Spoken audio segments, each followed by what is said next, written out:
Well, hello, ladies and gentlemen. Welcome to the NCSL Living Room Town Hall. My name is Mick Bullock, Public Affairs Director for NCSL. And ladies and gentlemen, we've got a great program lined up for you talking about occupational licensing.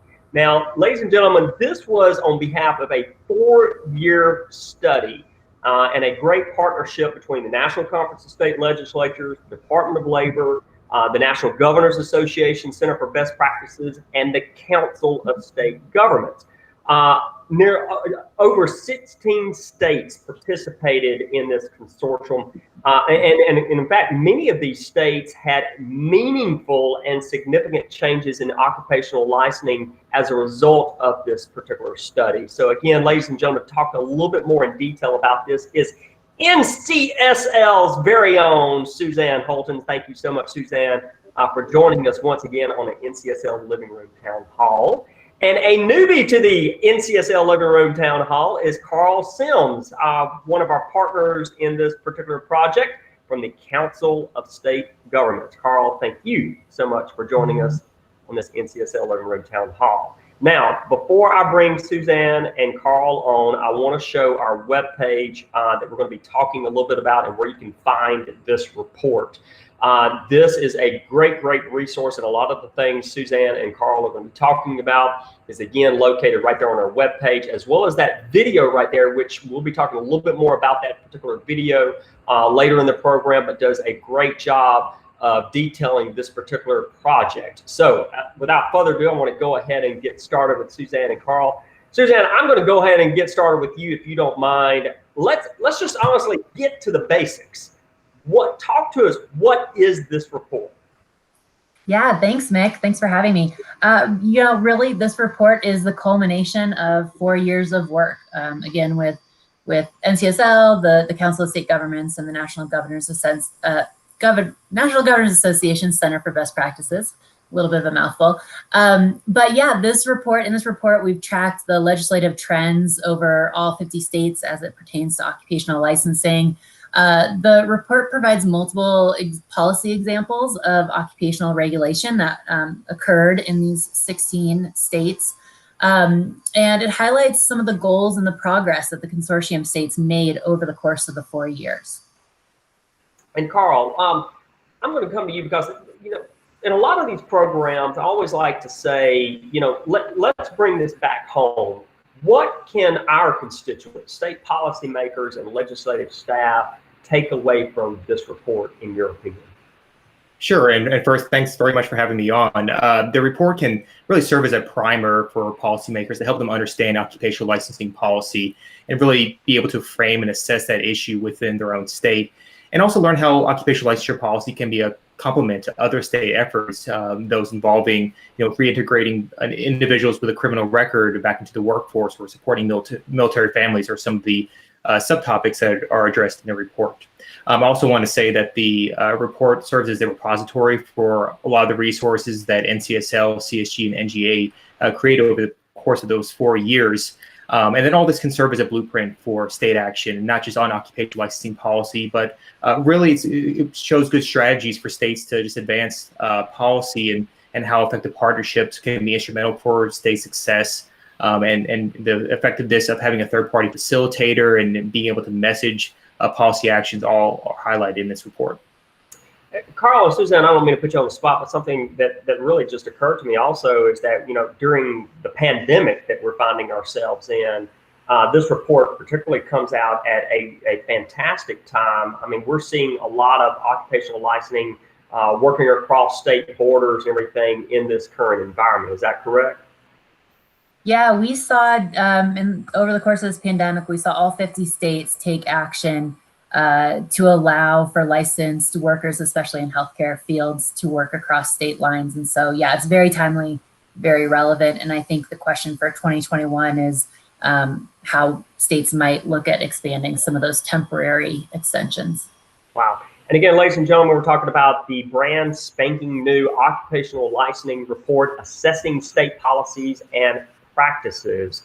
Now, Suzanne, I want to talk a little bit about the process. It still amazes me. I mean, 16 consortium states 4 partners over 4 years. How in the world did you get this done? Yes, there were a lot of variables. Yeah, and along with the 4 partners, the 16 states, we also had anywhere from 10 to 15 experts on occupational licensing and the different population groups that were pulled into this project as well, that really served as some of the expertise in this area. In 2017, we started with a competitive application process to states, and we brought in 11 states initially. In 2018, we received additional funding to add 5 more states. So yeah, 16 states, and really it was the work of the partners, the NCSL, CSG, NGA, in really having the hands-on contact on a regular basis with those 16 states and making sure that they were addressing their goals, addressing those action items that they would outline at our annual meetings, and making sure that they were making progress. So Carl, Suzanne just mentioned something a few moments ago, talking about the annual meeting. I know I had the pleasure of attending a couple of these. Walk us through the annual meeting and what happened there, if you don't mind. Sure. The consortium annual meeting served as a culmination point for that year's activities for the project. It really allowed the state teams to come together, be able to hear from subject matter experts on the most current research regarding occupational licensure policy, and also be able to collaborate and share with their fellow state teams what they worked on with the year, what are those similar challenges that they can talk about, and those collective issues. It also provided the state teams another chance to meet together, identify further information needs for the years, coordinate on strategy, and again connect with those in attendance, subject matter experts, and other state teams to really define their strategy moving forward for the next year. Wow.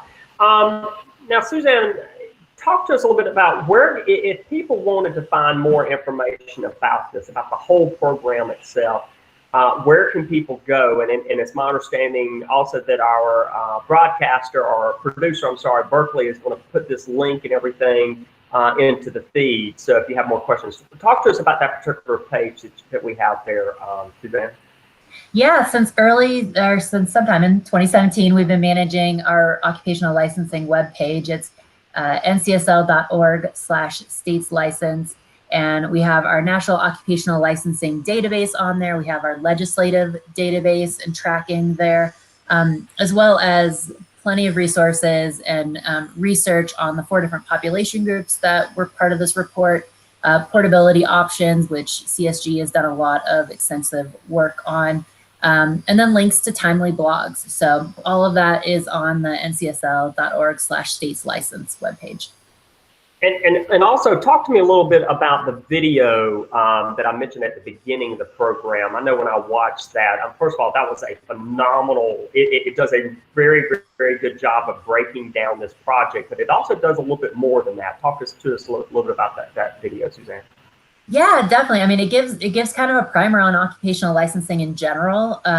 And really what was great about the video is we were able to film at each of the 3 annual meetings, the teams working on identifying their vision, their goals, their action steps.